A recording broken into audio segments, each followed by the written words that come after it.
Nearly 15 years after saying goodbye to Hogwarts, Emma Watson has stepped out of the spotlight. Bloody hell! Why did she take a break from acting? Yeah, it broke me. Yeah. Why is JK Rowling disappointed with her? Here we are, after several years, here we are. And is the actress really engaged? Let's dive in. Recently, Emma gave her first interview in years.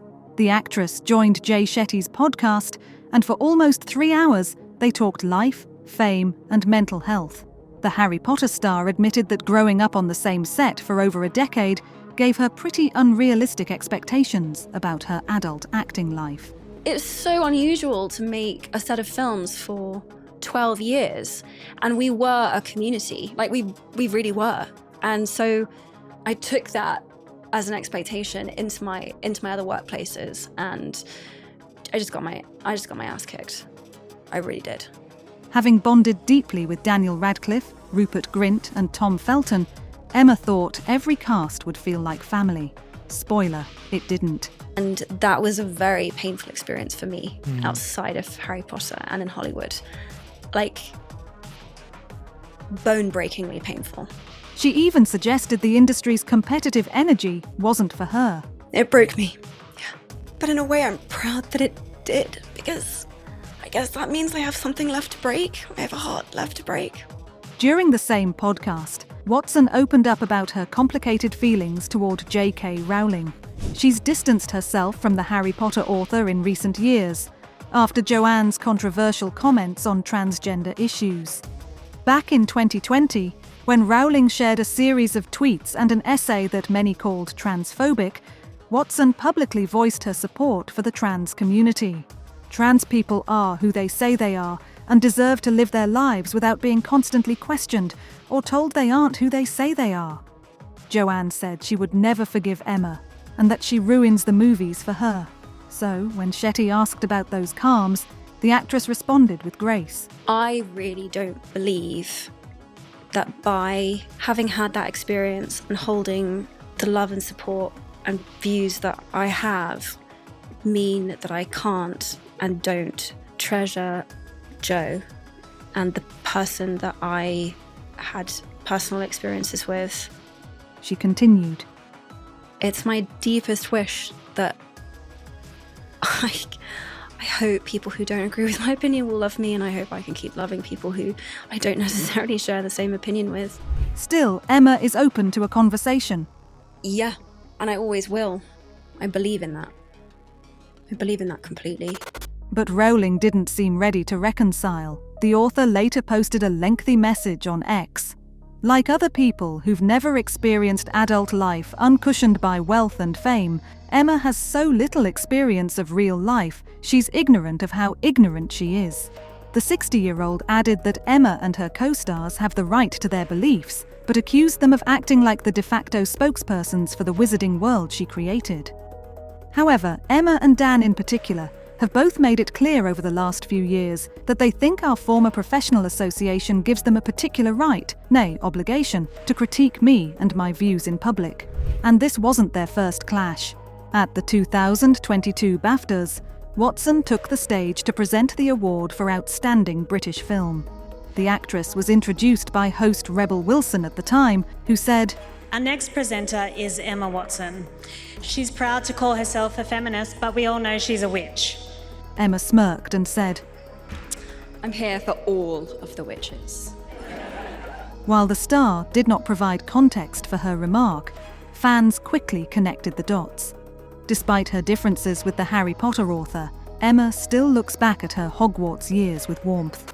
For the 20th anniversary Return to Hogwarts special, she reunited with Daniel Radcliffe and Rupert Grint to relive the magic. I love you. As a friend. Before that, the actress wrote on Instagram that she was proud of what the cast achieved, not just as actors, but as kids who grew up together. "I am proud we were kind to each other, that we supported one another, and that we held up something meaningful." These days, the 35-year-old has been away from movies for over 5 years. Her last big-screen role?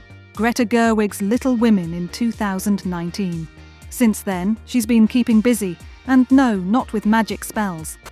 In 2023, Emma started an MA in creative writing at Oxford, and the star loved it so much she kicked off a PhD this year. Some fans suggest she's just making up for lost time.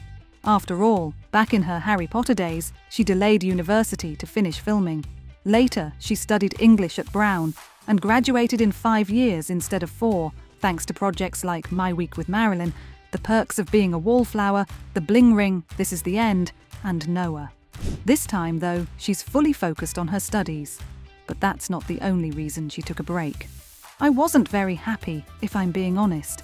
I think I felt a bit caged. Watson struggled with promoting things she didn't fully control. The actress later admitted she was grateful for the pause. I'm so glad that I allowed things to be messy for a minute and to really allow myself to not know what's next, because the knowing that I've come to, I wouldn't trade that for anything. During her creative break, Watson made her directorial debut in 2022. It was a short film for Prada Beauty's Paradox campaign. She also wrote and starred in it, describing it as a big moment for her. I love telling stories. I think I'm good at it. I think I have a vision. In 2024, she became the face of Prada's Re-Nylon collection, made from recycled ocean plastics. And because one career isn't enough for Hermione Granger, the star also launched a gin brand, Renee's, with her brother Alex. The drink is made sustainably, inspired by their family's winemaking roots. My father makes wine and has made wine since, well, before I was born, actually. Alex had this amazing idea, take the skins and make them into like an incredible gin. On top of it all, Watson's a passionate advocate for gender equality and women's rights. No wonder she was named one of the most empowering women of the last 25 years. And I think it is right that I am paid the same as my male counterparts. I think it is right that I should be able to make decisions about my own body. When it comes to her personal life, the fiercely private star keeps things low-key. She doesn't share much from her university days. However, paparazzi did spot her joining one of Oxford's classic traditions, acting as coxswain for a women's rowing team. Her last known relationship was with Brandon Green, son of businessman Sir Philip Green. But according to reports, they split in 2023 after about a year and a half together. And recently, fans were buzzing with some intriguing news. Emma turned heads at Paris Fashion Week, not just for her chic pink Miu Miu mini dress, but for that diamond ring on her left hand. Cue engagement rumours. But sorry, Potterheads, no wedding bells just yet. Previously, Watson explained the ring's true meaning. It was a collective gift from 22 of her closest friends and family, each contributing to one of the band's petals. I've just never owned anything so valuable in my life because to me it represents the life that I've built, which was the one that I really wanted, which was one that was made up of community and my roots and faith and trust. The star even got emotional, saying, I love that every time I look down at my finger, I can see all of the faces of the people who bought it for me. Watson's always been proud of her independence, even coining the term self-partnered. The actress is open to marriage someday, but she's not in a rush. It will either be part of my purpose here and my destiny, or it won't. She's also been candid about the pressure society puts on women to get married, calling it a form of violence and cruelty. To make them feel like they have no worth, or like they haven't succeeded yet in life, because they haven't forced to its culmination something that I just don't think can or should ever be forced. So yeah, Emma seems perfectly happy where she is right now. No magic spells needed, just peace, purpose, and a lot of self-love. That's it for today. What do you think about Emma's transformation? Let us know in the comments, and as always, thanks for watching.